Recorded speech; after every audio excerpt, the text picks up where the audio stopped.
2025-26 రెండో ఆర్థిక సంవత్సరం ముగింపు దశకు చేరుకుంటున్న నేపథ్యంలో తమకు సంబంధించిన ఆస్తి పన్ను, నీటి పన్ను, ఖాళీ స్థలాల పన్నులను సకాలంలో చెల్లించాలని నగరపాలక సంస్థ డిప్యూటీ కమిషనర్ పిలుపునిచ్చారు. కాకినాడ స్మార్ట్ సిటీ కార్యాలయంలో నిర్వహించిన సమీక్ష సమావేశంలో మున్సిపల్ రెవెన్యూ అధికారులు, వార్డ్ అడ్మిన్ కార్యదర్శులు, రెవెన్యూ ఇన్స్పెక్టర్లతో కలిసి పన్ను వసూలు ప్రగతిని డిప్యూటీ కమిషనర్ సమీక్షించారు.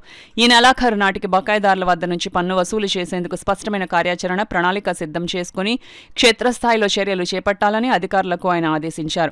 ఈ సందర్భంగా డిప్యూటీ కమిషనర్ కె శ్రీనివాస్ మాట్లాడుతూ నగరపాలక సంస్థకు చెల్లించవలసిన ఆస్తి పన్ను, నీటి కుళాయి పన్ను, ఖాళీ స్థల పన్ను, D&O ట్రేడ్ లైసెన్స్ ఫీజులు ప్రజల సచివాలయాల్లో గానీ నగరపాలక సంస్థ కార్యాలయంలో గానీ చెల్లించి నగర అభివృద్ధికి తోడ్పాటు అందించాలని కోరారు. బకాయిదారులు మార్చి వరకు వేచి ఉండకుండా వెంటనే పన్నులు చెల్లించాలని ఆయన స్పష్టం చేశారు.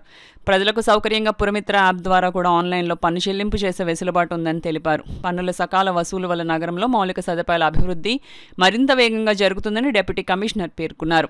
ప్రతి పౌరుడు బాధ్యతగా పన్నులు చెల్లించి నగరాభివృద్ధికి భాగస్వాములు కావాలని కోరారు. ఈ సమావేశంలో రెవెన్యూ అధికారులు కామారెడ్డి, ప్రసాద్, దుర్గారావు, నిర్మల కుమారి, రెవెన్యూ ఇన్స్పెక్టర్లు Ayodhya Ramaiah, Ramesh, Prasad, Ashok Kumar, John Paul, APSS Prasad, Bhagyalakshmi, సచివాలయ సిబ్బంది పాల్గొన్నారు. ఎవరైతే పన్ను చెల్లింపుదారులు ఉన్నారో అది ఆస్తి పన్ను అయితే అవ్వండొచ్చు, ఖాళీ స్థలం పన్ను అయ్యి ఉండొచ్చు, నీటి ఛార్జెస్ అయ్యి ఉండొచ్చు.